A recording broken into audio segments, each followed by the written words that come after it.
இன்றைய வேத வாசிப்பு பிரசங்கி 3ஆம் அதிகாரம் 9 முதல் 14 வரை. வருத்தப்பட்டு பிரயாசப்படுகிறவனுக்கு அதனால் என்ன பலன்? மனுபுத்திரர் பாடுபடும்படி தேவன் அவர்களுக்கு நியமித்த தொல்லையை கண்டேன். அவர் சகலத்தையும் அதினதின் காலத்திலே நேர்த்தியாக செய்திருக்கிறார்.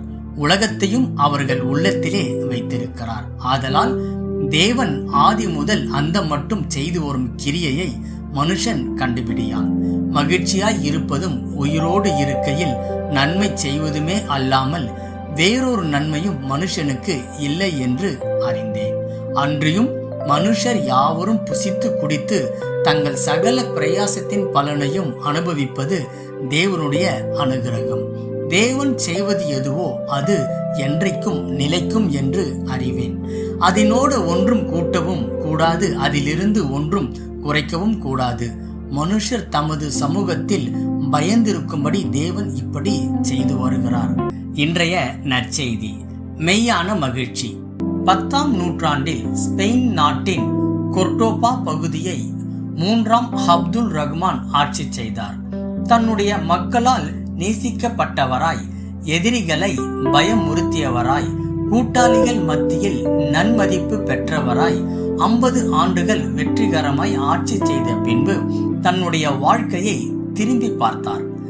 செல்வமும் கனமும் வல்லமையும் மகிழ்ச்சியும் என்னுடைய அழைப்பிற்கு காத்திருக்கிறது என்று தன்னுடைய சிலாக்கியத்தை குறித்து கூறினார். ஆனால் அவர் மெய்யாய் மகிழ்ந்திருந்த நாட்களை கணக்கிட்டால் அவை வெறும் 14 நாட்களே ஆகும்.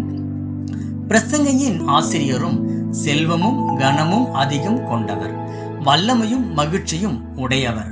அவருடைய சொந்த வாழ்வின் மதிப்பீடும் அபத்தமானது. மகிழ்ச்சி குறைவானதையே கொடுக்க அதிகமாக பெருக வேண்டும் என்ற விருப்பத்தை ஐஸ்வர்யம் அதிகரிக்கிறது என்கிறார். வெற்றி என்பது திறமையால் அல்ல, காலம்தான் அதை தீர்மானிக்கிறது என்று கூறுகிறார். ஆனால் பிரசங்கியின் மதிப்பீடு அப்துல் ரஹ்மானுடையது போல தெளிவில்லாமல் இல்லை. தேவனை விசுவாசிப்பதே அவருடைய மகிழ்ச்சியான ஆதாரமாய் காண்பிருக்கிறார். உண்பது, பிரயாசப்படுவது, நன்மை செய்வது ஆகிய எல்லாவற்றிலும் தேவனை மையமாக கொண்டு செயல்பட வேண்டும் என்கிறார்.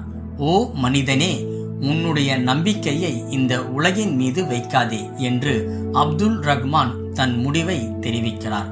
நாம் நித்தியத்திற்காக படைக்கப்பட்டோம் என்பதனால் உலகம் கொடுக்கும் மகிழ்ச்சியால் நாம் திருப்தி அடைய முடியாது. அவரை போல நம்முடைய வாழ்விலும் உண்பது, பிரயாசப்படுவது, நன்மை செய்வது ஆகிய எல்லாவற்றிலும் தேவனை மையமாக கொண்டு செயல்படும் பொழுது மெய்யான மகிழ்ச்சியை நாம் அனுபவிக்க முடியும்.